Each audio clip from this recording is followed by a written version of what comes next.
You are now tuned into the sounds of Big Nate Sports Talk. It's on all the time, anytime.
Tuned in to Big Nate Sports Talk, the show that is on all the time, anytime. And now, ladies and gentlemen, your host, Nathan Snell.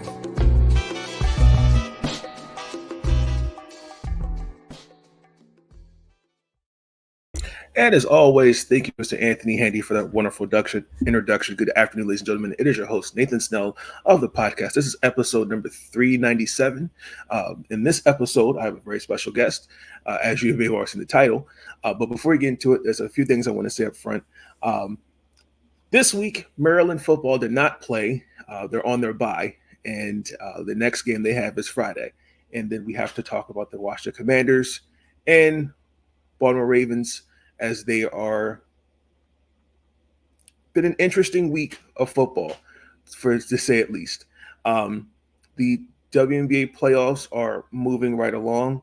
I know we're at some critical game fours for both teams, and I'm actually kind of anticipating the WNBA finals, and then also to college basketball is upon us. So I'll be tuning in for those episodes soon.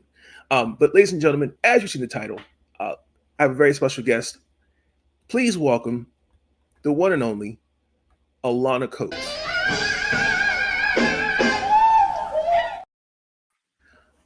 Alaina, good afternoon. How are you doing today?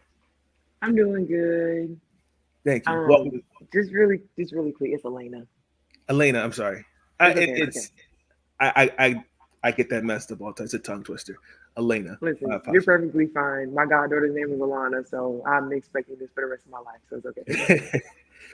Ladies and gentlemen, Alaina Coates, I think arguably one of the best players that come out of South Carolina. I could go over her resume. Freshman of the SEC Freshman of the Year, sixth Player of the Year, all freshman, all defensive team, all first team, All-American, McDonald All-American, and WNBA champion. Fun fact also is the niece of former NFL tight end Ben Coates, who did win a Super Bowl with the Baltimore Ravens. So, thank you, Alaina, for joining the podcast. Alaina, just where would you say your love of basketball began? In all honesty, my love of basketball kind of began when I was about 8 years old. I started doing things, I guess, of the athletic nature since I was a youngin'. I started out doing gymnastics and dance. My mom wanted me to be a cheerleader, but I had greater things for myself. And I was doing soccer and rec league track. And then I have an older brother, and he was playing basketball at our neighborhood recreational center, Friars Gate. And I was watching him play basketball, and I was just like, this looks like something I want to do. And so then, my parents made sure that I was serious about it. And yeah, when I was about 8 years old, that's when I really started getting into it. We already had a goal in the driveway, so I was getting in there with my dad and my brother, and it just went on from there, and now we're a professional athlete in the sport. So, was there anybody particular that you, when you were growing up, you kind of wanted to model your game after? I wouldn't necessarily say I wanted to model my game after them at that age, but I was definitely um, I was definitely like blown away by them as athletes, and I definitely admired them. And it was Candace Parker. I remember she was still playing for Tennessee. I remember I actually had a jersey from. I got gifted a jersey from when she played at Tennessee for Christmas one year. And Lisa Leslie. I can't remember the name of the book, but I remember I was in elementary school and there was a man who had made a book full of poems, and one of them was about Lisa Leslie, and I was super mesmerized by that specific one. And I just did some, just some extra looking on YouTube. I'm still a kid in elementary school, and I saw how she played and just how amazing she was, and I was very astonished by like how she maneuvered, her composure, and they were people who I felt like I wanted to be like. Oop, oh, don't drop my phone. Sorry. Oh, good. Um who I wanted to be like when I got older and in the basketball world. So definitely those two. And the fact that I was able to, even though I didn't get to play with Candace when I was with the Aces, I felt like it was such a great honor to be able to call her my teammate at any Mhm. point in time, and it was just such a blessing. Now, being from South Carolina, uh, you'd had a stellar high school career, particularly your senior year. You averaged double double, almost 4 blocks a game. Uh, was there anyone in that time, I wouldn't say rivaled, but you let the person that person know in the gym, I'm in the room. My senior year, I would probably have to say like the person who was probably like, I'm here, like we're gonna have to duke it out. Um, she went to Dorman, and I want to say my senior year, she was probably the only person I felt like in terms of position wise and height wise that challenged me. Um, Her name is Kenya Ali. Uh, she was definitely somebody that I was just like, okay, I'm gonna have to do my big one for real. But throughout my entire career at Dashboard, I felt like Zelina McDaniel, she went to Spring Valley High School. I felt like she was the person that I had to be like, okay, I gotta do my big one against you. Like I'm here, I'm focused, I'm mentally here, like I'm showing up, whether it was win or lose, because there ain't no drama in basketball. I was just like, I'm here. So definitely those two in those specific periods of time. I saw some clips when you were playing at Dutch Fork. There were times that it looked like you were not only being playing center, but you were also the point guard of the team. Like, how did that how did that feel being like the focal point of the offense? In all honesty, whenever it came to a situation where I had to put the ball on the floor, I was just hoping that one of my teammates would get in my sight line so that I could get the ball up because I was not the most comfortable with dribbling. But at the same time, I understood that no matter where I was on the floor, I was a leader, and whatever I was doing out on that floor, it was for the betterment of my team. So if I needed to dribble the ball a little bit to get us a little bit further down the court or whatever we needed, my team understood that's what we needed to do. But they also understood that I'm gonna need y'all to come get this ball from me so that I can go get down in my comfort zone and go get in the paint. Now, as I said earlier in the introduction with the awards, you were All American, but you were also Gatorade Player of the Year. You were also Miss South Carolina basketball. I think you were, if I remember correctly, a 3-time SCBCA 4A All State selection. A multitude of awards. Like, who did you or would you accredit that to? I would have to credit that to my coach at the time, Coach Norris, and of course my parents and my dad. Um, just to start off with my dad, well, my dad and my brother, because they were very much like, is this what you want to do? Like, are you serious? Since I said that I wanted to play basketball, and they took the time to get with me in the driveway. Like I said, we had a hoop, and our neighborhood YMCA was literally right around the corner, and they would take me there, and we would just work on some things. And I would definitely attribute that to my coach at the time, Faye Norris. Love her to death. I still hate that she retired, but I understand things happen. She truly helped begin the building blocks of building what I am today as a player and as a leader. Um, back then I had a very bad attitude, and I was a little hard headed, and she helped mold me into a leader that could talk to any teammate, who could understand like what needed to be done, what it needed to be done, to be able to take over a game and still be able to include everyone involved, and just to understand like the strengths and weaknesses of the team, and being able to help make us function as a unit, even as the five player. Because normally, the point guard, they're supposed to be the general or the head of the snake, and I felt like she was able to help me kind of understand how to do that as a post player, and I'll always be thankful for her for that. Now, also, kind of follow up on that, with AAU, like, was that a different atmosphere compared to playing at Dutch Fort? I would absolutely say AAU is definitely a different atmosphere. I feel like now I will say I did bounce around from multiple clubs. My very first AAU team was the Carolina Crush. I played with the South Carolina Stars for a little bit, and ultimately I spent the majority of my time with the Palmetto 76ers. And I don't know, I just felt like AAU, it just felt less like, I don't know, it just felt more, not saying that school ball wasn't fun.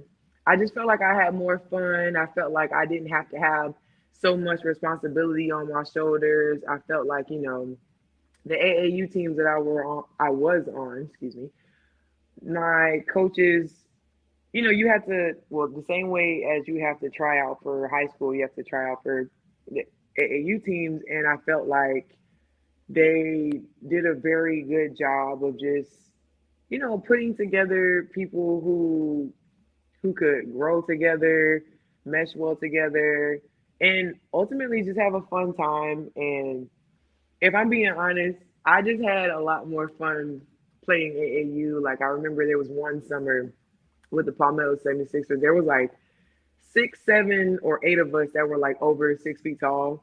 So teams would look at us and just be like, "Hey, yo!" It was just like so fun. It was just so funny to see the reactions and just be like, I mean, we can hoop too, we ain't just big. So it was just because I remember that summer we won a lot of tournaments, and I remember Coach Jerome Dickerson, he was our coach, and I remember he would award one of like us players the trophy at the end, like that we would win at the end to like take home with Like us. MVP. Okay. Yeah, and it just, I don't know, it just I don't know, it was different. Nothing against school ball, but it's just something about being able to just get with your friends who you don't have to see in class every day, and go to practice with every single day. It's just a different environment, and it just kind of makes it even more fun for when you happen to have to play each other like in a school setting, because we don't go to school together. We come together in our free time, and thankfully our parents were able to allow us to play AAU, and thank God that we were able to have the funds to be able to do so. And I would definitely say that AAU was a fun time. I have two follow-ups to that. So we talked about your rival when you were playing at Dutch Fort. But who was your rival with AAU? I would have to say our rivals were probably the the South Carolina 76ers. Um, I can't remember the name of the coach, but they were always tough. They always had really good players, and it was just always fun to play against them. You know, whether we won or we lost, it was always a good game, and I'll never forget those type of games either, because that was also the organization that Zelina McDaniel played for. Actually, I want to say that her dad was a coach for one of the teams, if my memory isn't failing me. But yeah, they always had really good players. They were always developmentally sound, and it was just always a head to head game, a battle back and forth, and it was always fun. I love competing against the best of the best, so I always felt like I got something out of those games, whether we won or we lost. For sure. And then my second follow up to is with regarding AAU. Do you feel as though with today's culture of players, it's a benefit or is it a not a benefit? I feel like AAU can definitely be. I feel like it's a benefit because it can show that you can shine on a team full of superstars, or actually, I take that statement back. I feel like you can just show that you can shine whatever type of team you're on.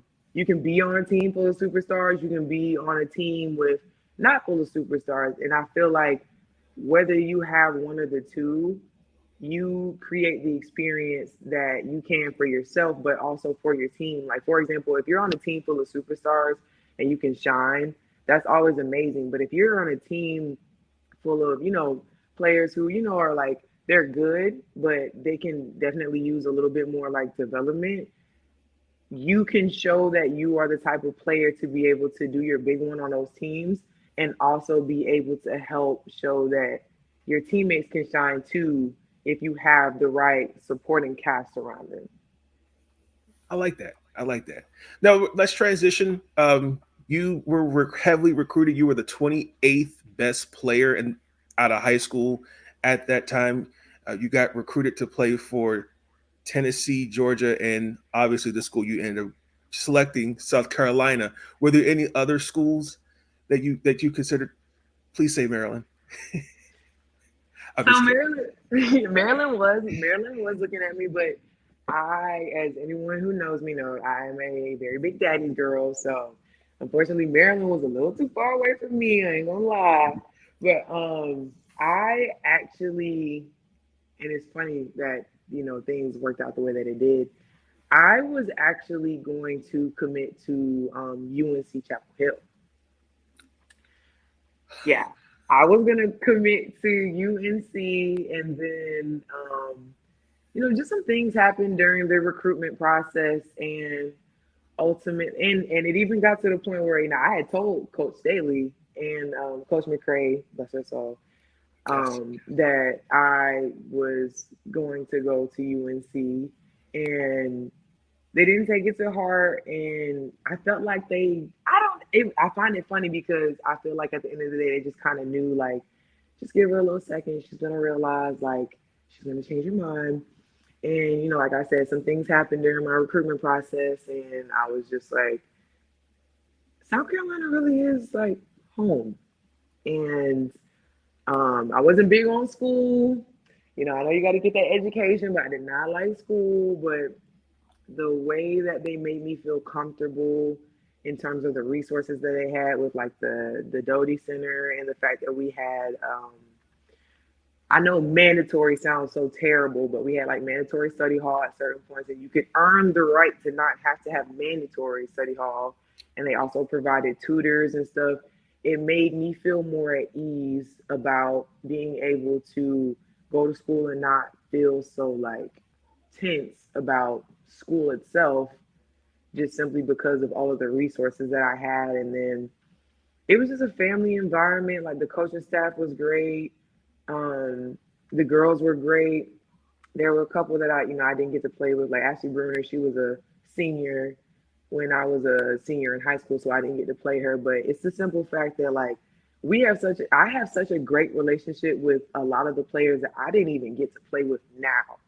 And I feel like, part me speaking personally, I would I feel like I wouldn't have been able to have that type of experience if I would have went anywhere else. Like I can continue to go work the camps at USC during the summer, and it doesn't matter. Well, I'm an old head now, but it doesn't matter like how many of us old heads are there. I'm gonna be able to still like have my connections with them and form relationships with them, and just me being me, I feel like I wouldn't have really been able to have that anywhere else. So I'm definitely blessed to have been able to have the opportunity to still have Coach Staley and the rest of the coaching staff still in my corner, even after I told them that I wanted to commit to somewhere else. And I just appreciate that I was able to take the time and really just be like, you know what, South Carolina's home. And it didn't help that, it was like 15 minutes up the road from where my house was. So I respect that. I respect that. What and then to add on to that, what your time at South Carolina, what has Dawn Staley meant to you? I love my Munchkin. She literally was like another mother figure, but at the same time, she was tough on me in the ways that I needed it. Because again, like I said, tributes to Coach Norris. She helped me with, maturing and understanding what it meant to be a leader. Um, going from high school to college, I'm now in a situation where I'm under my parents' roof all the time, and I've got teachers with me all the time for like 8 hours, which we need to do something about these 8 hour school days. I mean, no daggone sense. But it was like in college, I only have class for like a couple hours a day, and I might only have that class like a certain like couple days out of the week. And I'm transitioning from, teenager to young adult. And so with that comes, the life lessons of its own. And I feel like along with being my basketball coach, she kind of helped well, not kind of, she helped me transition into pretty much the adult that I am today. Like, she really helped me understand that, like, catching an attitude and just assuming, well, not assuming, just doing things that the way that you want them to go doesn't mean that the repercussions of how you act, like, there won't be any repercussions of how you act. Let me rephrase that. And in terms of like career wise, she played in WNBA. She was an Olympian, and I was able to get so much wisdom and feedback from her in terms of, and I feel like it was very helpful because this was a guard talking to me as a post player, and not the other way around. So it's like, even as a unit, she was able to be like, guards, this is what you need to expect from your post players, and this is what your post players expect from you. And I feel like being able to have a coach in that position, it was very helpful to me because I understood just how important it is to set a great screen for your guards, to be able to communicate what side the screen is coming from, to communicate what defensive scheme we need to be doing for the specific player that your guard might be, that we need to do for the guard that's guarding a specific player. And ultimately, I've been able to take those lessons with me, and I've always held them with me to this day. And I haven't gotten any complaints from anybody that I've played with, so I'm very thankful for that. And then during your time at South Carolina, you got, like I said earlier, I said it, your freshman of the year, you made the all freshman team. Like what was the transition? I mean, you kind of already somewhat touched on it. Would you say that Dawn and the staff made the transition for you smooth and like it clicked for you right on early? I would definitely say they made it a smooth transition. Absolutely. I know it might sound weird, but from going from starting since I was in the 8th grade to not starting my freshman year, it didn't mean anything to me in a negative way that she wanted me to be a spark off the bench. And by her telling me that, it made me feel like just because you're not starting doesn't mean that you're not just as important as the starters. And that specific phrase made me want to go out on the court and do great things for her, like be the best big that she could be. I wanted to go out there and send a message to anybody like, I don't care that I'm a freshman, like I'm coming for your head, I'm coming for every rebound, I'm trying to make every point, like I'm trying to block all these shots, like I'm gonna do my big one because my coach, my Munchkin told me to be a spark off the bench, so I'm gonna come be a spark off the bench. So, and I feel like just with the individual training that we did and the strength and conditioning training that we did, I feel like I did struggle a little bit just because, from senior year in high school to freshman year of college, those are two different levels, all Big time, real. yeah.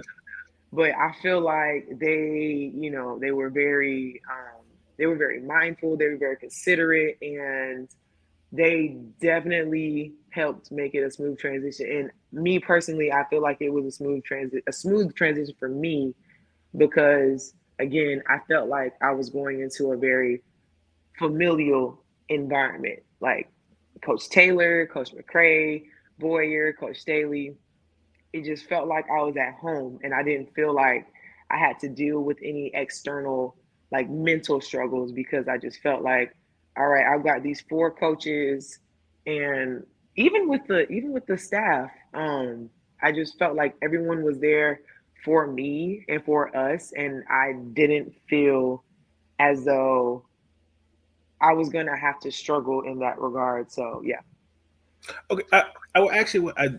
I'm going to get off topic for just a quick second. I need a clarification on this. A friend of mine, he really wanted me to ask this, and we've been having this argument. He's been arguing that North Carolina and South Carolina are the same. Please tell me that's not true. How? What is the In, what? No. in What? terms of basically like all the cities in South Carolina are the same. It's just country. I'm like, no, No, what? thank you. No. Oh my gosh, absolutely not. I mean, shit, I know Dutch Fork was around a bunch of trees and stuff, but all the cities inside, absolutely not. No, yeah, huge. There's definitely a difference. Definitely a difference. Thank you for clarifying that. Yeah, I'm no, gonna make sure for sure. I'll make sure he sees that this part right when I clip it. Um, Yeah, absolutely, Mr. Sir. Yeah, there's definitely a difference. I don't know why you would say that. You've never been to South Carolina. uh, I want to get back to when you was playing there. You played alongside Asia Wilson. Um, I think that was arguably probably the most I would think feared front court if I was an opponent.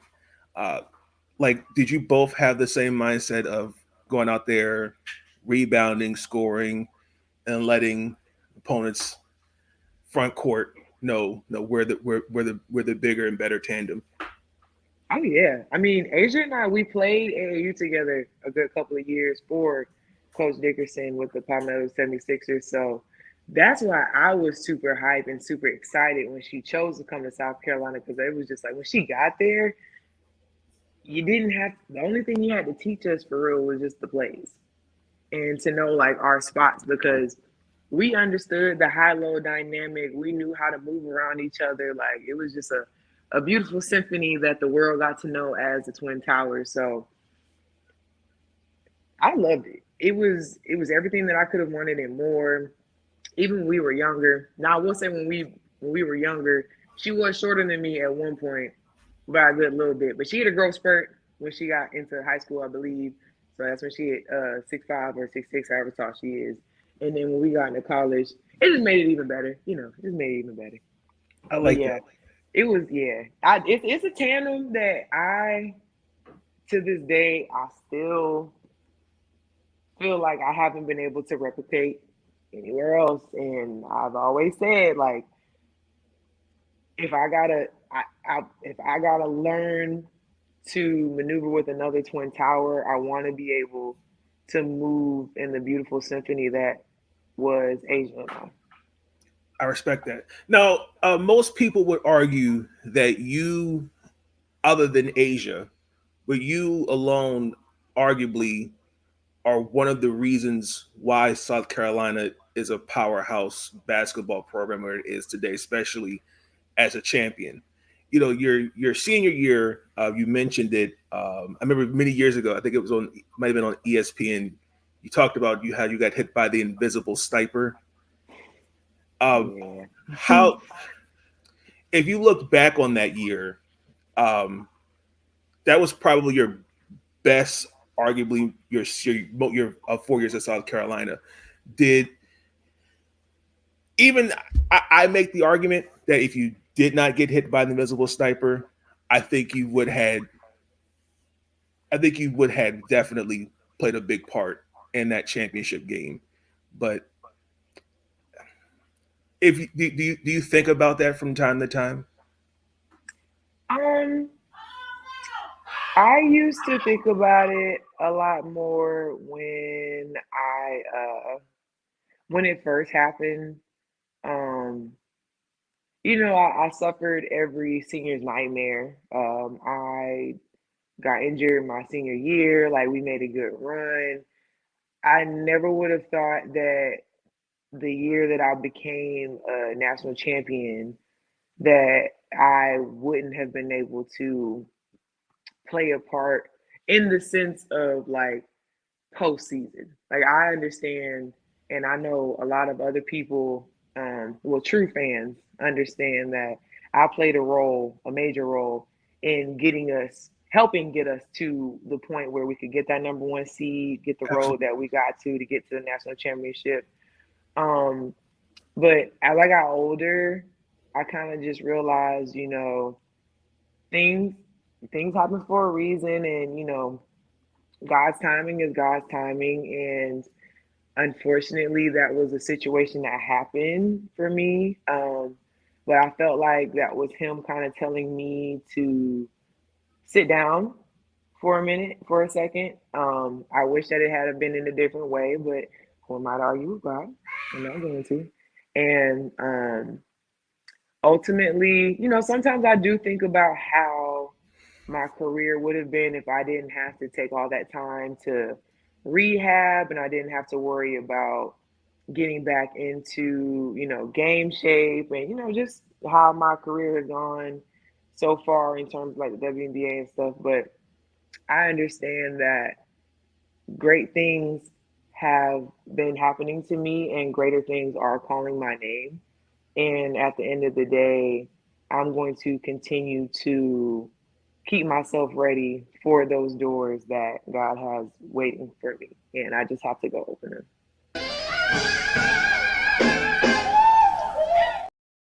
I like that. I like that. I actually want to touch on that in just a bit. Um, for wanted to ask a follow up regarding when you were at South Carolina. You know, with today's like new incoming freshmen with NIL, the transfer portal is a real thing. Unfortunately, it's like becoming a real thing. Um, like I know there's some that don't like hearing when you're saying you coming off the bench, and then like when you're seeing players like leave like right after this, like immediately after, whether they've lost the tournament or whatever they were, just transferring. Uh, do you think it'd be more simpler if maybe if I don't know if patience were there, if they were like given more opportunity? What would you say to that? I feel like patience plays a huge, huge role. Um, I didn't start until my junior year, and I understood that it was because I needed time to develop into a starter. I had Ellen Ibiam in front of me and Elisa Welch, and those were my leaders. Those were the ones that I needed to look to in the positive and in the negative. I needed to look to see what they were doing right. I needed to see what they were doing wrong. So when I went out there, I could do the things that they weren't doing. And at the end of the day, I felt like it. I feel like I say this all the time. I feel like when it comes to choosing a school, really take your time and get to know the coaching staff, get to know the people, because for me, I said I don't want to do all this transferring stuff. I want to be home. I want to be where I choose to be for 4 years. I don't want to have to realize that the person that or the organization that I chose to go to or committed to was completely wrong for me. And I also had to understand that at the end of the day, I'm coming into a situation where there's already a system in place. So I also understood that I had to put the work in to get into the space that I wanted to be in. And I can't speak for every single player out there that's transferred and whatnot, but I do feel like there have been some good players that have just been like, well, I don't want to sit on the bench, so I'm going to go somewhere else, or this or that. And I'm just like, patience is a virtue. And I feel like you can miss out on some amazing opportunities simply because you chose not to be patient. And I just feel like patience is very, very important. And on the flip side, you can't just expect to be an amazing player coming out of high school and not expect to put the work in to get to where you want to be and just expect it to be given to you. If you have worked hard and you have been able to earn that starting spot, like coming out of high school or even after your freshman year of college, like that's a testament to the amount of hard work that you put in and the level of trust that your coach has for you to be able to put you in those type of situations. Now you have to show up and show out when they do have that situation for you. But I also feel like, and I challenge a lot of people choosing schools and coming into different organizations to not only put all of your, like, don't just look at, is the school great, like is it big, whatever, like understand the coaching staff, understand, is this somewhere that you feel like you're going to be able to grow physically, mentally, is this an organization that you feel like you would want to put your extra time and effort into becoming a better you for this program. I like that. I like that. So you were I think, part of my opinion, the best draft class 2017, because two of your teammates, Alicia Gray and Kayla Davis, you were the second overall pick, drafted to that team in Chicago. You did miss a good part of the season because got ankle surgery. Um, what was that transition like from South Carolina to play for Chicago? It was it was a very big transition. I was just, I was so used to, Coach Staley and being close to home. It's like now I'm in a whole nother city. It's cold. There's a lot of wind and it's cold.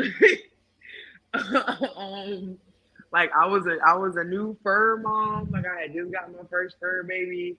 Um, it was a lot, and in all honesty, if I'm being 100% transparent, I underestimated the amount of work that I needed to do in the off season before I got there. The year that I was able to, I thought, just going to the gym, doing some cardio every now and again was going to be enough, and it wasn't. And it showed during training camp. And Amber Stocks is another coach that I have very much appreciated in my career playing basketball. And I do find it very unfortunate that I did not get to have more time with her. I only had the 1 year, but she was a coach that was willing to sit me down and be like, hey, I want you here. I also want you to work on X, Y, and Z. It doesn't matter if it's with me or with any of the other coaches that we have. I want you to work on these things so that I can put you on this floor more. And that's something that I feel like I did not get to experience in a lot of other situations. Granted, I had to, come into a situation or situations where, because, as we know, I bounced around on a bunch of different teams, but, thank God I've still been able to play. Absolutely. And I feel like Chicago has really been the only situation where it's been like a developmental type beat. And, a lot of players are able to have that experience where they come in and they're able to have those coaches keep them close and work with them and, not just see them as like a chess piece or a dollar sign or to throw them away. But I do feel like understanding that it takes a lot more to get to this level and stay on this level. The transition definitely was rougher from college to professional than it was from high school to college because you also have to understand that it is a business. And at the end of the day, because it's a business, not everybody has to treat you like family. And I learned that the hard way in multiple different situations. Um, I'm the type of person that likes to see the best in everybody, who likes to, Sure. see the light in everyone. And, sometimes I got the short end of the stick. And at the end of the day, it was just a learning experience. I understand that you can't look and treat everybody like you would treat Coach Daly because everybody's not Coach Daly. And I also understand that, it's a business and some people are just going to treat it like it's a business. So I feel like those kind of factors made it a little bit more challenging in terms of transitioning. But now that I've gotten older, I've learned to not take, certain things so personal and, I'm just going to continue to be me and not let anybody change me, and my home will find me. Oh, absolutely. I think that's the right mentality to have. I kind of share the same share the same thing in a way, but at the same time, I feel like for you, I think being the decorated high school and collegiate ball player that you are, and to kind of see like when you're drafted by Chicago, like okay, great, like you have a true post player. I think it would be great for years to come, and then find out you don't really you're not being utilized in the way that you should be. Now I know you had the ankle surgery. I know you were recovering from that, so I get that. Then you get to play with Cheryl Reeves, and it's like, oh, okay, like give her a chance. And like the same thing, like then the pandemic came, Washington. That really pissed me off because we didn't have Tina Charles, we didn't have Bella Dawn. I thought you were a great signing for us. I did, and just I don't get it. So it's I'm glad, and we'll talk about that brings up my next point with Vegas. I'm glad that Vegas gave you a true opportunity to even in the minutes, the time that you did play, you got to see you on the court. You got to play alongside Asia, and just talk about playing for a coach like Becky Hammond. What was that like? I would definitely say she's a player's coach. She's the type who genuinely like cares about her players. You can tell with how she acts, with how she talks to them, how she cares about their well-being. She's someone who makes you want to, she makes you want to play harder. And I remember we did suffer a couple losses that year that I was with Vegas. Hmm. I mean, when we're on the court and stuff and we're not doing what we're supposed to do, she's gonna fuss and holler and all that stuff. But it's the same way that like if we're doing what we're supposed to do, and like say for example it's like 5 against 8, and like the refs, you can clearly tell that the refs are like none on our side. It's really 6-on-8 because she with us. Like you can tell she with us, and I just feel like she makes you want to have a different level. I mean, a different air of professionalism. Because I can go ahead and tell you right now, when I was in Vegas, that was probably the only time that anytime we had an off day, that I was just like, I was hitting up one of the assistant coaches like, what times we got available for court time that I can come in for a workout. She was somebody, and in all honesty, it didn't really matter to me that I didn't get to play as much because I felt like when I came on the court, I did what they brought me out there to do, whether it was for 2 minutes, 5 minutes, 10 minutes, it didn't matter to me. She saw something in me and she asked me to come, and I wanted to answer that call. And she, in my opinion, she just makes you want to, I don't know. I don't know. It's something. It's something about, she just turns your motive. She just makes you want to go. Like she has an air about herself that is just like, it's contagious. And you just want to do for her. Like you want to give her the same type of energy that she gives to you.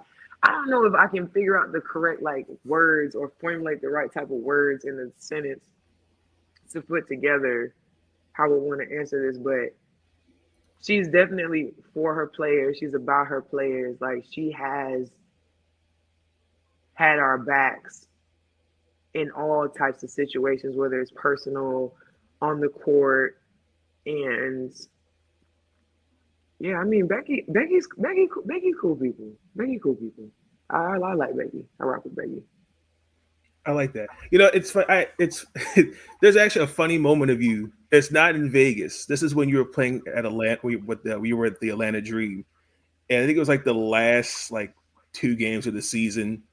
And you guys, are doing like, I think you guys are like on a cookout, and there's a local news station as a reporter that's interviewing you, and they said your name was Monique Billings on the screen. I'm like, that. That's not Monique Billings. That's Alaina Coates. I think I remember somebody. I remember exactly which cookout you're talking about because they had some great food there too. That cedar wood plank salmon or what? That I ain't never gonna forget that salmon. It was so. I'm sorry, I sound real fat right now, but that thing was good. That thing was good. But I know exactly which one you're talking about. I remember I had my little sister with me and all. Oh my gosh. They was just like, Lay, you want to do something? It was like a cookout thing. It's an interview. It's like food. I was like, food? Yes. Count me in. Count me in. Layla to eat. Count me in, please. Yes. And I do remember someone sending me a screenshot of it saying Monique Billings on the thing. And I was just like, that's my good son. I'm not my good son now. I'm Lay. I'm not Mo. I'm Lay. But yeah. Love Mo to death, but that's not my name. It's not my name. Yeah. I remember someone sending me that screenshot. I was like, you know what? I'm gonna let them slide because that salmon was good. It was perfect. So I'm gonna let them live. I'm gonna let them rock out. They'll fix it at some point. I'm assuming, but I mean, somebody gonna tell them they wrong. But I was just like, that salmon is enough for me not to say nothing. Oh my goodness, the salmon! Good. I would have to try it. I really do. It was called like cedar plank or cedar wood plank salmon, something like that. I just know cedar wood something was in it. Oh, it was so good. It was so flavorful. It was moist and juicy. Good times. Yeah. I need to let me compose myself. All so you had your first taste of off-season basketball your rookie year in Chicago. You went to Hungary. What was that experience like? It was definitely different. I definitely got homesick. I want to say that was my first time like being out of the country, away from my family. But it introduced me to a different level of competitive basketball because we were a EuroLeague team. I didn't even know what that meant for real. But we were playing teams like Fenerbahce, and they've been winning EuroLeague probably the past couple of years. I know when Brittany Griner was still playing for her team in Russia, right? They was winning every year. The cheat code. The daggone cheat code. They knew what they were doing. And in the past couple of years, it's been Fenerbahce for Hungary. But It definitely introduced me to a different level of competitive basketball. Um, Europeans they play hard, like they play hard, and sometimes the refs suck worse than the ones in America. So they let you get away with way more like illegal stuff, and it's just like, oh, okay, I'm getting punched in my gut, but it's like I gotta keep moving and stuff. But the team that I played on, I want to say that we had two-a-days like constantly. And yeah, because when I got there, they were well into the season. Because I want to say, yeah, I was replacing somebody who had left, but definitely introduced me to a different level of competitiveness, um, and professionalism. In all honesty, I feel like it's different when you're in the States and you're in the W. Like I mean, professionally wise, they only are asking a couple hours of your time and to just come in and do what you do and do it well, and then you can have the rest of your day. Um, and I feel like kind of with having the two-a-days, I had to be a little bit more vigilant. And when it came to film and understanding the plays and just being in shape and stuff, it kind of made me even like level up even more from just how it was in the WNBA. And ultimately, I would say that it was a very great time for me. I was able to meet Yvonne Turner, my Boney. I love her to death. Oh, I don't know what I would have done without her.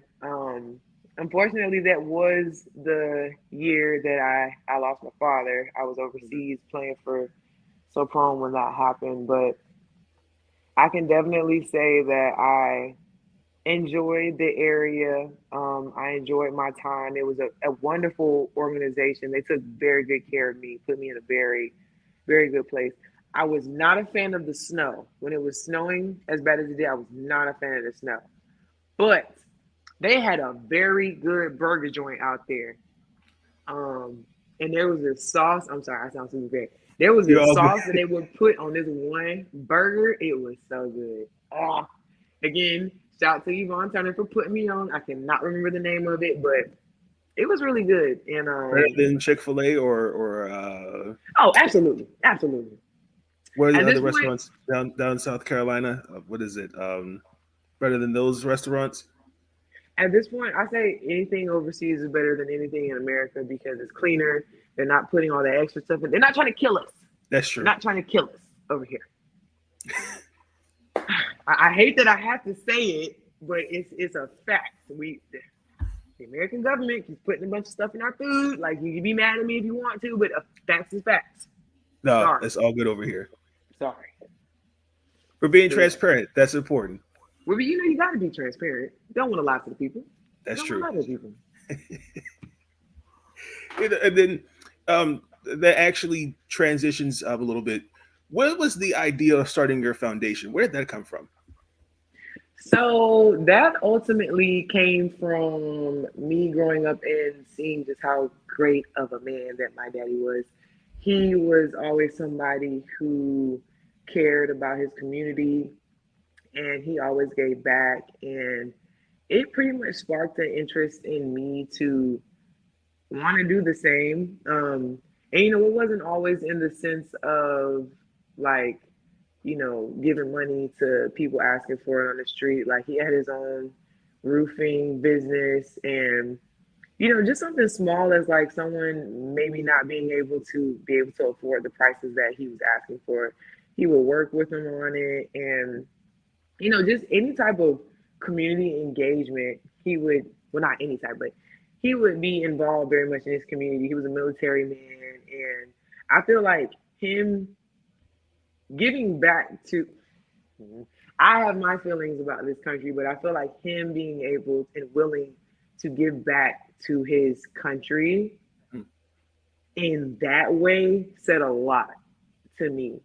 And you ain't never gonna catch me in no type of military uniform, but I am about giving back to my community and just being able to give and help out those who might not be as fortunate as me because I've been very fortunate in my lifetime. So ultimately, that is where the the want to have my own nonprofit came from. Because, and even as I got older, there was a lot of situations where I was just like, oh my gosh, like I would see so many things, like, homeless people on the street, and just, not even really being able to see situations where families or people can just like go and have events and be able to like hang out and safely just be able to have fun and do stuff.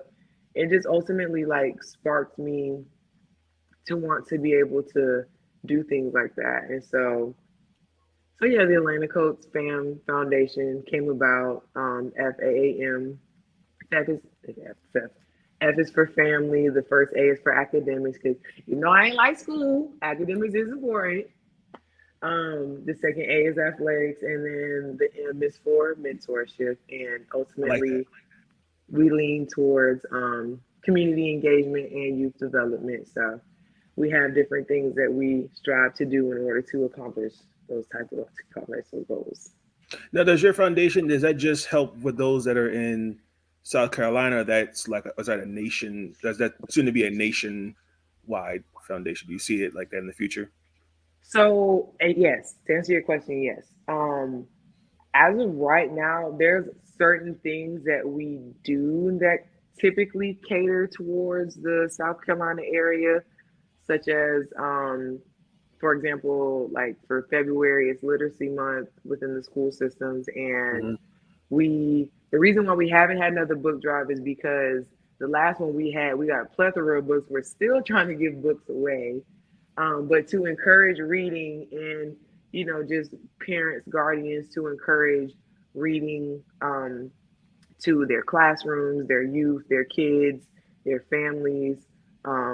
We had the book drive, and the ultimate goal for that was to create a bookshelf for the Ronald McDonald House, South Carolina.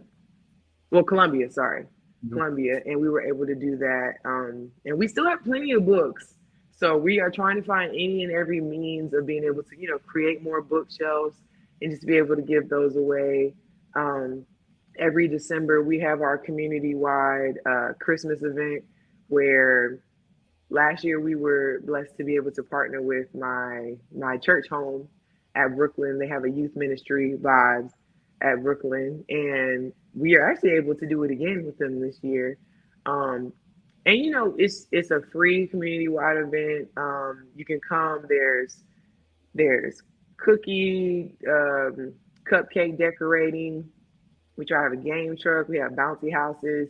I believe last year we had line dancing. We have a cinema where you can watch old Christmas movies and stuff. There's always like beautiful Christmas decor. Um, there was another big thing. Oh, well, of course we feed the people. We ain't gonna make the people starve. We feed the people. Um, fortunately, I wasn't able to go for the last one. I believe we had like bingo and Jeopardy, and so it's really just a fun event for our community. Come with your family, come with your friends. You can come by yourself, and just enjoy and have a good time. But the biggest thing that I'm proud of, that's nationwide, because this past year we actually had an enrichment winner that was from California. Mm-hmm. We have scholarships that we award. We have enrichment scholarships. For as of right now, they're $250 each, and we have one for we have sports, we've got education, we've got musical slash fine art, sorry. And then we Okay. have one for educators. And I definitely wanted to make one for educators because ever since I found out that like all those cool pizza parties and stuff that we had when I was a Yeah. kid, they got to pay for them themselves. I was just Yeah. like, no freaking way. So I was just like, I want to have one for the educators too. So every year around, I want to say either like the February or the March time period, we open up those scholarships and you can apply. Of course, as long as you follow the guidelines, then you can apply, and then we choose our winners from there. And then the one I'm most proud of is the one that we have in honor of my father, and that one we award to. Oh, sorry. The other ones we award to rising ninth through 12th graders. And Okay. then the one in honor of my father, those are for seniors going into college. And that one is $2,500. And ultimately, we are looking for, well, the criteria is, we look for community service and, just how you are engaging with your community. And I take the time to, I have a wonderful board of trustees that we all come together and we we have a process of choosing our scholarship applicant winners, and I read them myself too. And the past 2 years, actually, we have ended up awarding. We came up with awards, academic assistance awards, because there have been on two different occasions, two different students that really spoke to me with what they do and their stories and their Mm. character. And we pulled together money to be able to award them some type of award. So, yeah, and the scholarships and the enrichment awards, those are nationwide.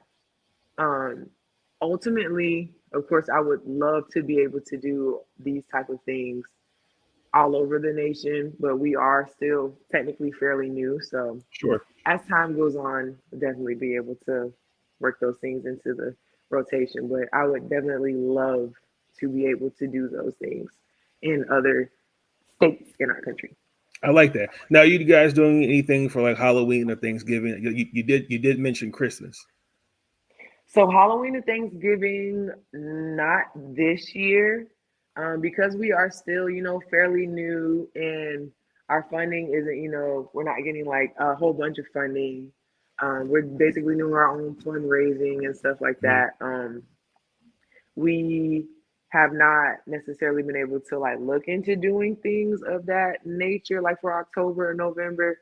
But ultimately, I would love to. I know they happen a lot, but I would love to do like a trunk or treat type of situation during Halloween, and I would definitely love to do. I know it probably wouldn't cost much, like a food drive in terms of for November. And in all honesty, I would love to give away Thanksgiving plates. Um, So those are definitely like coming soon type of events. But I yeah, like that. Okay. Now you mentioned your father. May he rest in peace, and appreciate the service that thank you for his service. There was a couple years ago. You did this open letter. I can't remember the website was, but I remember the open letter, and I actually did it read it on a podcast episode I did those around that time. What was the um, why did you feel the need to do the open letter? um, in all honesty, it was just a matter of the person who kind of does those things. She reached out to me if I wanted to do it, and I don't know, I just felt compelled to do it, and I love my pops. It just kind of spoke to me to speak on it and to speak on everything that I wrote in the letter. And I'm I'm someone who I like to let people into my head. Not all the time, but I also don't like being extremely like reserved and closed off. So I felt like it was a good way to allow people to kind of get to understand like Alaina without me being like, I'm this, I'm that. I felt like I was able to do it in my own kind of way, if that makes sense. Sure, sure. Now, I thought it was a very, very touching letter, especially because what stood out about the letter was the picture of the two you guys. I don't know if it was like a Chuck E. Cheese or something. You at the, Yeah, when I'm like pointing up and he like pointing to it again. yeah. Yeah, I had to ask my mom about the backstory because I was just like, we are not pointing in the same direction. What am I doing? Um,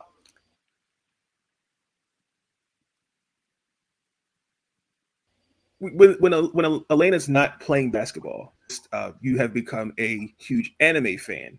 Where did that start? All right, so I ain't gonna lie, 2020, it was a time I was bored, and I was inside. Um, I downloaded TikTok after everybody was like, download TikTok. I was like, I ain't doing TikTok. I was one of them. I ain't gonna lie, I was one of them. But I got on TikTok and there was a video that popped up of anime. It was called Danganronpa. And I love a good murder mystery. So I kind of did a little digging without doing too much digging because I didn't want to get spoiled by anything. And then I kind of was just asking around trying to figure out like what sites you were able to watch anime on. And then I went and I watched it and I watched the first episode and I was like, all right, that's kind of cool. And then I watched the second episode. Next thing you know, I finished the whole thing and I was like, went straight to Google. Is there more seasons? And then after that, was watching the whole rest of that. And then I was just like, all right, I can give anime a little chance.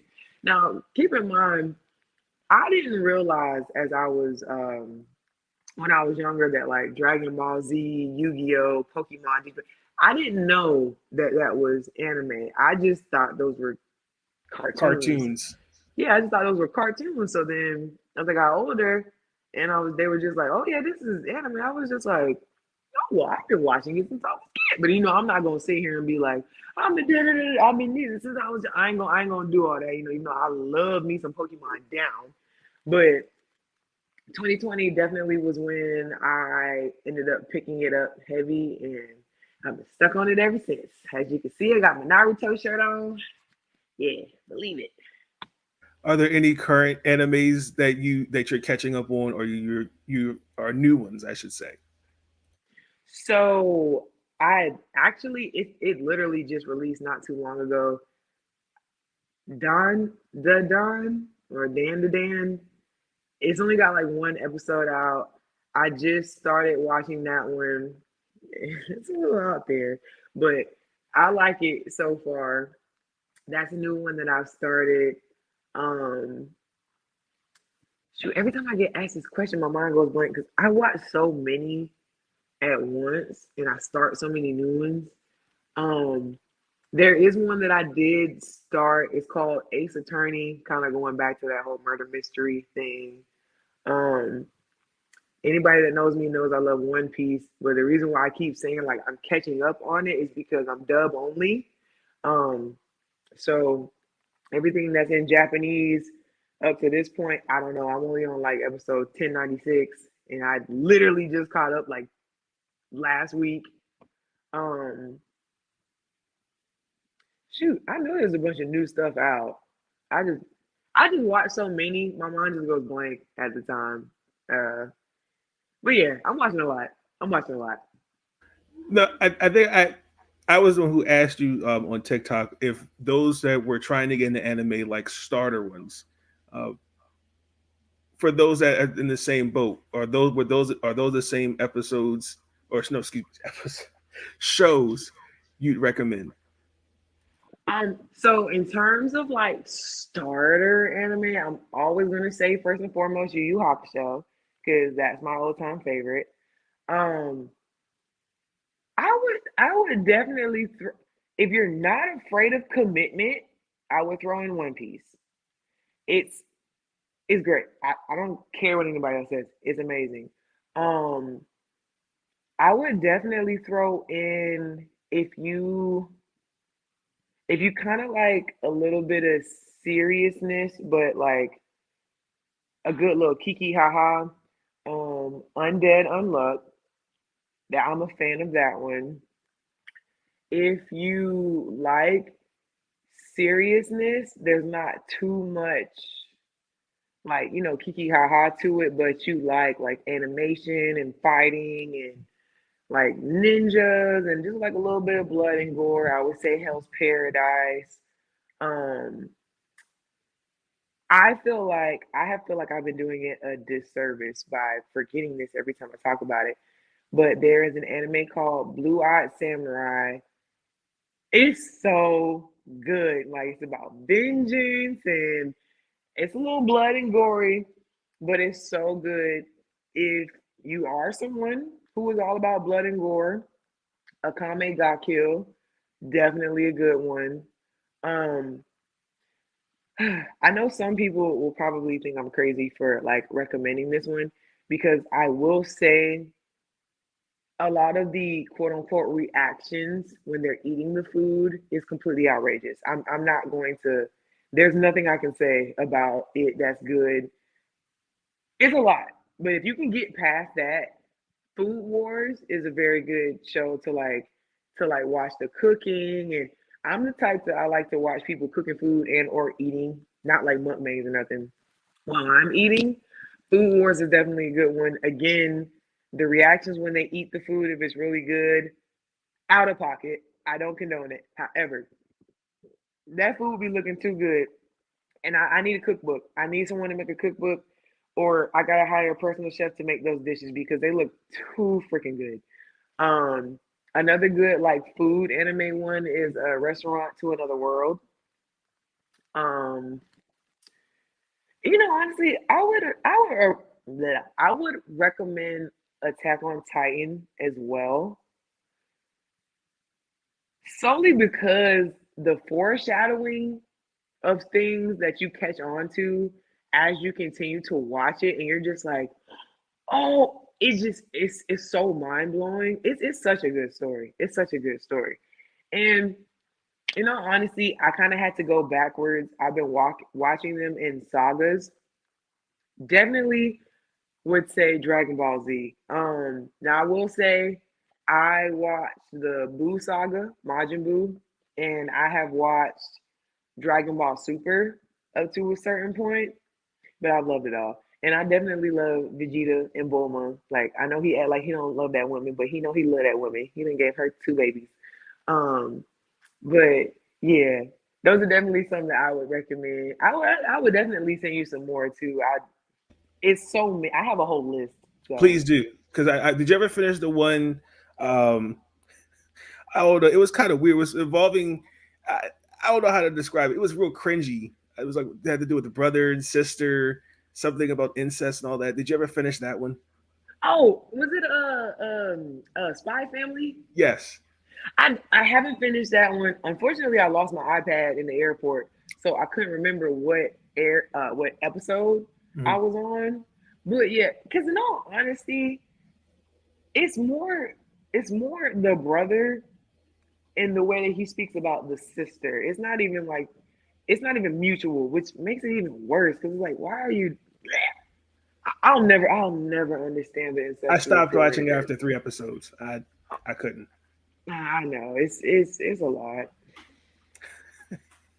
It's a lot. I did make it to season two, but I will say the incestual feelings between like siblings and stuff in anime, it's gotta stop. It's so weird. It's It's so cringy. weird. I don't it's very, very cringy. Yes. It's downright disgusting. There's even a couple like video games, like God, that, video that like games? not like that, but like in terms like that kind of involve anime. Like this is one. Um, this YouTuber he's called the Professional. It's like a court case game. Mhm. Oh my gosh! If I find it, I'll send it to you. Is But it Ace Attorney? yes, that's it. I'm watching the anime. Yep. So there's a video game of it. Yeah. With this guy, I think he just beat the game. But I'm just sitting there going like, huh? What? Like, I don't. I had to like he had to like he explains well the video game, but when I look at the show and I'm like, am I looking at look at the same thing? Yeah. So Okay. I'm gonna say it's crazy because I randomly ended up on Ace Attorney TikTok, which is what got me to start watching the show. And I was just like, oh, it's giving Danganronpa but longer and more so with like realistic well not let me not say realistic, more crime cases to solve. But I would definitely say watch Danganronpa. Like it's very good for somebody dies, you got clues trying to figure out who did it, and then there's this whole ultimate mastermind behind it. It's such a good show. I like that. I like that. And I did want to ask if basketball was not a thing for you, what would have worked? What would you say you would have done else? Um, I would either be modeling or somebody's background dancer because I think I danced up until I was about 8 years old. I dropped that once I picked up basketball. Yeah. So yeah, I'll be somebody, I'll be someone's backup dancer or modeling or both. Okay, modeling. Yes, I can see that. The backup dancer. What is the synopsis behind that? So when I was younger, I did like ballet, jazz, hip hop, tap, dancing, all that stuff. And then just with Japanese, what? With gymnastics, you know, you got to be limber. So I'm able to like do the tricks and stuff and all that stuff. So I would be the 6'4", the 6'4" stallion. I mean, put me on tour with Meg. Put me on tour with Meg. Put me on tour with Meg. That's what, that. You know what? That I changed my answer. I would either be modeling or I would be Meg's background dancer. Yes, yes. There we go. 6'4" That's it. stallion. The 6'4" stallion. Yes, yes. Meg made me realize that I was a stallion and I'm a 6'4" stallion. So yeah, put me on tour with Meg. One of them two, if not both. Not Beyonce, huh? Not against Beyonce, but she didn't make me feel like no stallion. Meg made me realize I was a stallion. So yeah. I like the energy. Mm-hmm. I like the energy. Now, I actually, real quick, I do have a bone to pick with you. What do you have against with weather? Because you said Chicago is cold, and you went to Hungary, it's snow. What? Because I'm a December baby, and so like It's I like heat. I like to be warm. I can deal with it being a little chilly. I don't mind it. I don't mind the fall time. okay, Snow, if it's snowing and it's not that cold, that's different. If there's snow on the ground and it's not that cold outside, that's different. If it's like raining and the wind is blowing and it's cold, mm-mm. I'm not a fan of having to put on a bunch of layers, if that makes sense. fair enough. That's my only beef. That's my only beef. That's fair. That's fair. Now, you currently are overseas in Italy. How is that going? Um, we're getting there. We're 0-2 right now. What I can say is we're playing against some teams that have been together for a while, whereas my team just came up from Division 2 to Division 1, and we really have only had like 2 months worth of being able to like work our chemistry and stuff. So there's definitely some work to be done, but we have a strong team. We just got some kinks that we need to fix out. I don't see us going 0 whatever for the entire season. We just hit a couple hiccups at the beginning of the season, but we'll be okay. How are you adjusting to the culture? Have you tried any of the pizza, any of the pastas and stuff? Oh, have I? Oh my gosh. Gnocchi? Oh, amazing. It's so good. It is so good. There's literally a cafe that's like, so it's like there's a cafe, and you know how people can like have apartment buildings above. Store, yeah, like I be restaurants. going down there. I be going down there all the time. They know me by name.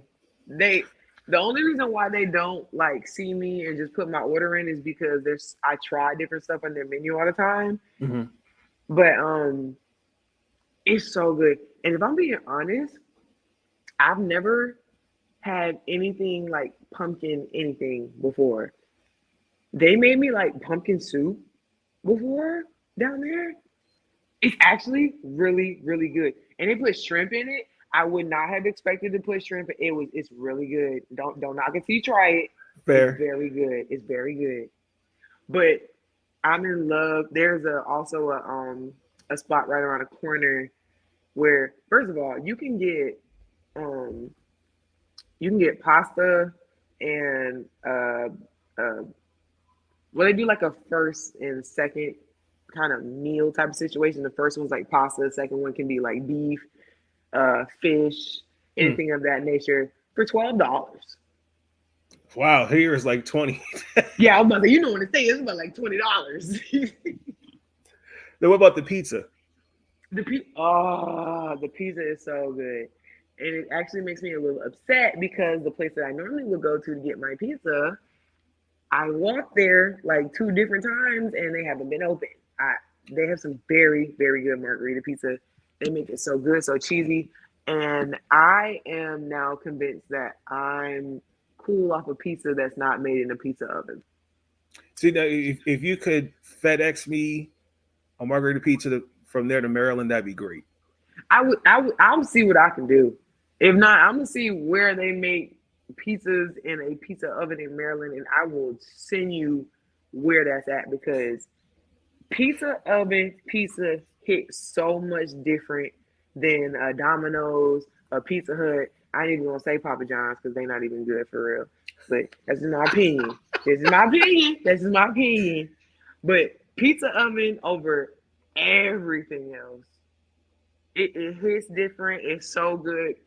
And it's a simple fact that they don't even use a lot of dough. Dough, yeah. It's all about the It's ingredients. yes, it's so it's fresh, it's cheesy.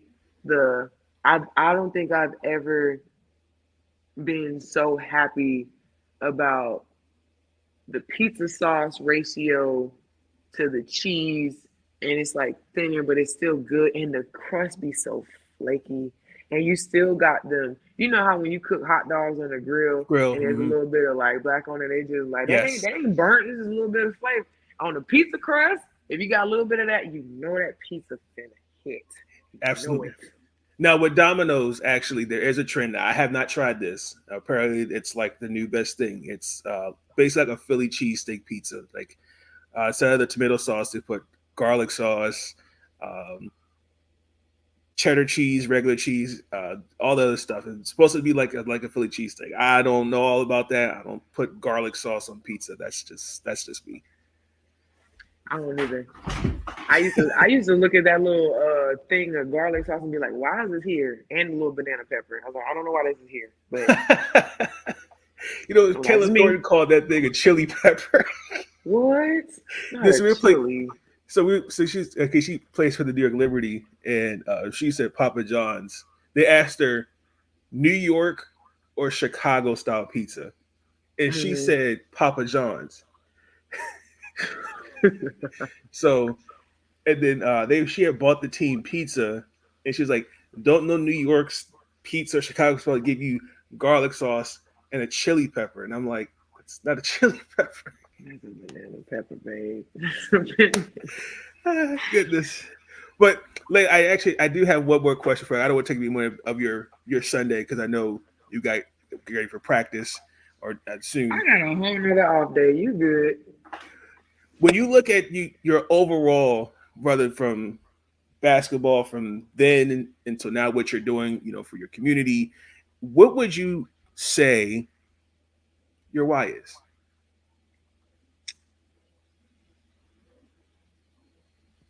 That's a good question. I feel like my why it. I feel like my why is my legacy for real. I just want to. I want to be able to have the same kind of legacy that my daddy had. I want to be able to continue to shine the light that is me with as many people as I can. I want to be able to touch as many people as I can, whether it's in my community with my foundation or if it's on the court with my game.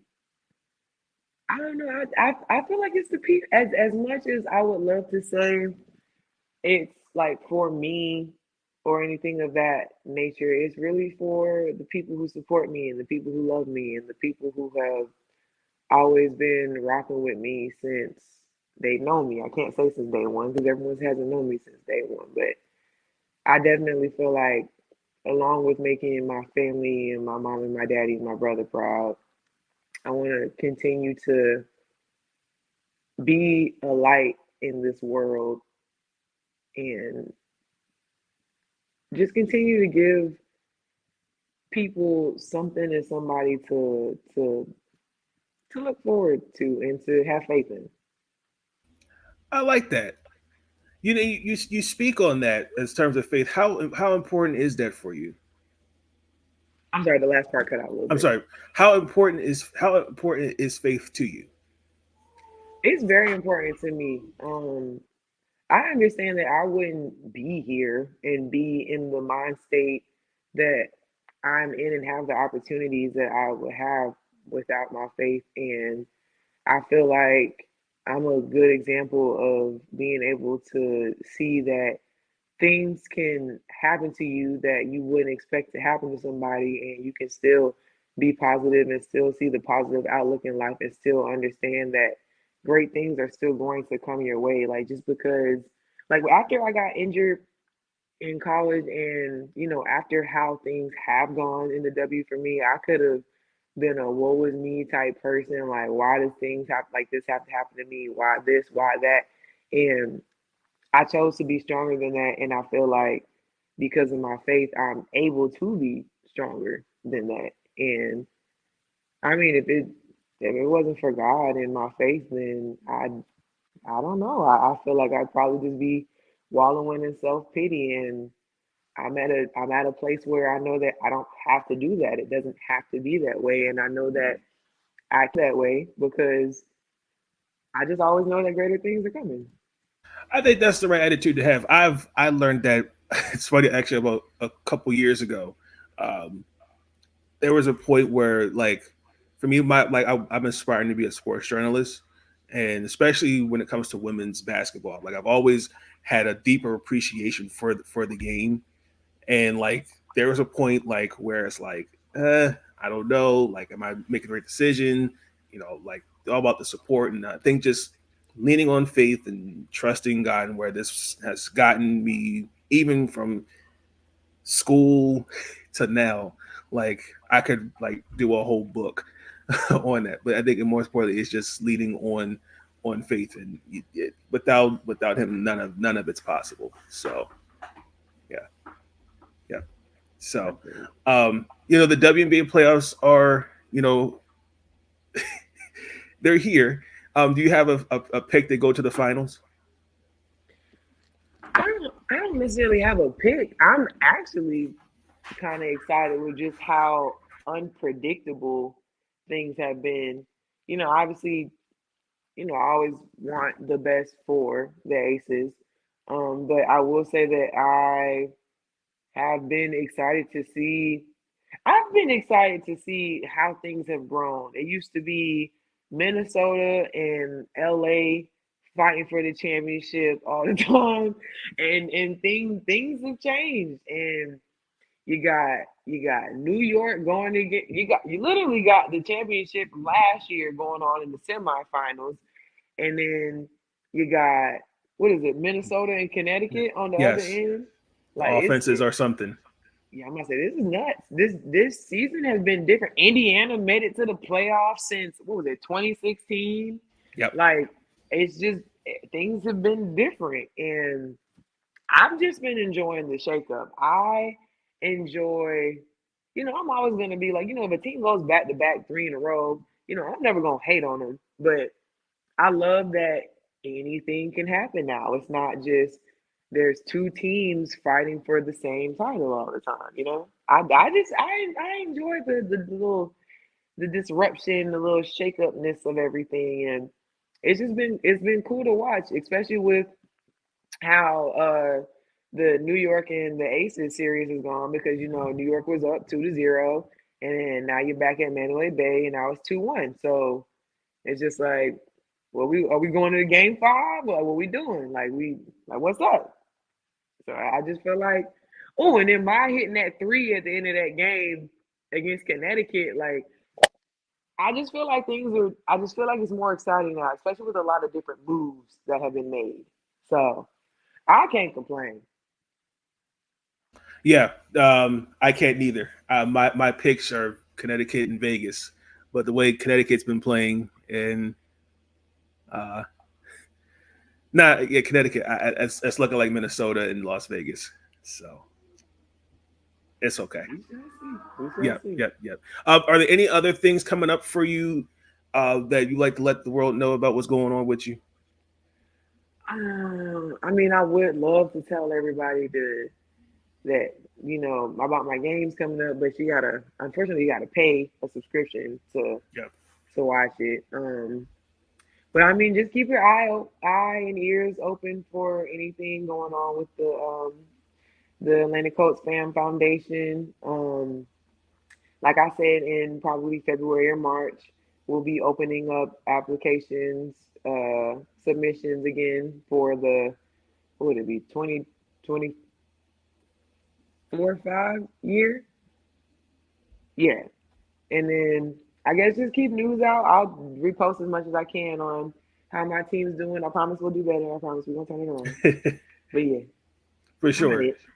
For sure. And I'll be sure to leave the FAM Foundation's link in the description below, as Thank well you. as your Twitter. Even though I'm trying to stay off Twitter as much as I can as of late, because this season has been draining with some Toxic. of that. Twitter's been very toxic. I've done the same. Yeah. Yeah, Every time I get on there, it's just nonsense. yeah, and it's yeah. It's a You know lot. what? Yeah, I know. That's the best way to put it. It's toxic. It's just like damn. I just want to talk basketball, and I can't even do that without 5 minutes without there's always some WNBA Twitter drama always occurring. So You can't have a valid opinion without someone being like, no, race, colorism. It's like I was just trying to say something, but I completely understand. I've seen a lot of it, and I'm quite sick of it. exactly. So I'm actually kind of glad that the season's actually coming to a clean because I think college basketball will kind of reset Yes, everything. So yes. Please, Lord, yeah. we all need a reset. But I think also too the holiday season's upon us, so hopefully that will also kind of mellow things out because I know Santa's definitely watching, and a lot of people are going to be on Santa's naughty list this year. Oh yeah. A lot of coal and a lot of stockings this year. A lot. But And do not be yeah, surprised. no, I wouldn't be surprised either. But Alaina, thank you for your time.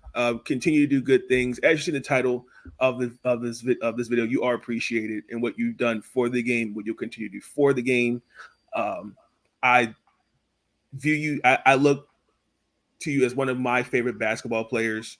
I just wished you were given a true opportunity, and that's on. And unfortunately, with the WNBA, I don't understand it. But a player of your caliber, if I was starting a WNBA team, you're one of many players that I want on my roster for sure. So just continue to do good work. Best of luck to you out there in Italy. I know you got one hell of a player. I hope the weather over there is not too cold.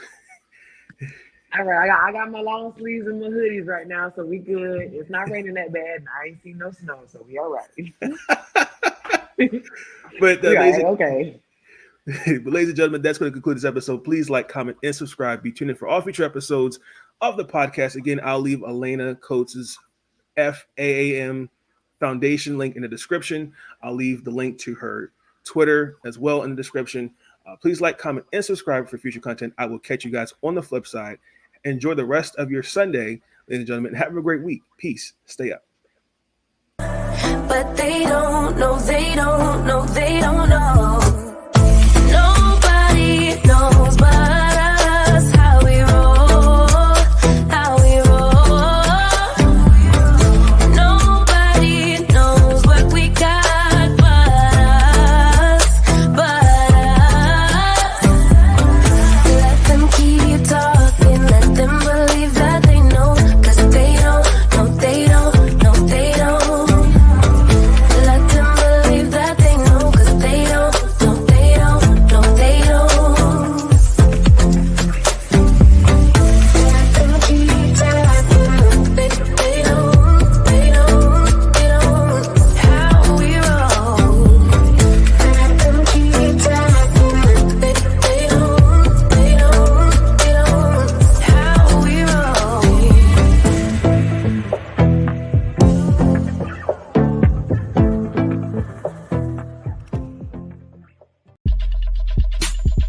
Thank you for tuning in to Big Nate Sports Talk.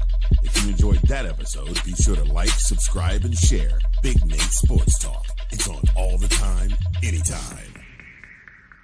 And I want to thank you. All I want to do is say thank you.